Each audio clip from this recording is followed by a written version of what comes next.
your local election headquarters, and the election results are in this morning. So one of the big races we were watching was the race for mayor in Knox County. According to the unofficial results, incumbent and Republican Glenn Jacobs got 56% of the vote to 44% for Democrat Debbie Helsley. Another race that got a lot of attention was the Republican primary for State House District 18. This seat opening up after Eddie Manis opted not to run. Elaine Davis winning with 56% to 44% for Janet Testerman. 6 on Your Side reporter Elizabeth Kubel has more in these two races. The Republican Party claiming several victories on Thursday night, including county mayor and district attorney. Let's start with that county mayor race. Incumbent Mayor Glenn Jacobs taking the podium with his wife, thanking everyone who showed up to vote. Jacobs faced off against the former head of the county Democratic Party, Debbie Helsley, and told us how he was feeling after the party announced his win and as he now looks toward his next term in office. Well, it's a continuation of what we've done for the first 4 years, emphasis on education, workforce development. You know, with the global economy moving in the direction of innovation, we have to keep up with that. So a lot of what we'll be doing is really aligning our workforce and everything we do so that we can be competitive and be a big-time player in the innovation economy.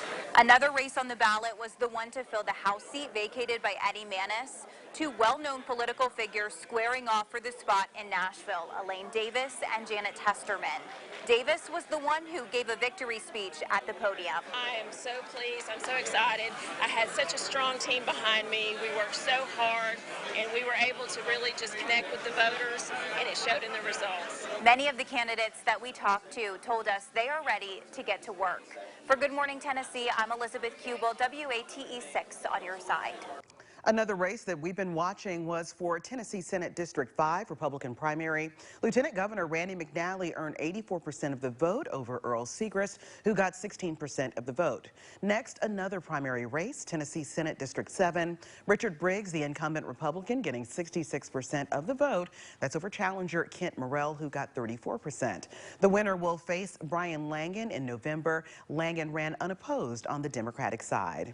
Now looking at the District Attorney General race in Knox County. Incumbent Republican Sharm Allen earned 57% of the vote, while Democratic challenger Jackson Finner got 43%. We asked Allen what comes next for her. First, what comes is I've got to get those signs up that I put at the polling precincts by 7 a.m. So I've got to leave here and get those signs up by 7 a.m. Then I've got to get the rest of the signs down, then a relaxing weekend, and then right back at it Monday. A few other races we were watching across East Tennessee. In Campbell County, an upset in the county mayor's race. Jack Lynch beating incumbent E.L. Morton with 44% of the vote. And there's also a new sheriff in Campbell County. Eddie Wayne Barton II beating incumbent Robbie Goins. Barton receiving 51% of the vote to Goins' 39%. In Middle Tennessee, there were also two races that we were watching. First up, that includes the race for the 5th Congressional District. The seat was up for grabs following the retirement of longtime Democratic incumbent Jim Cooper.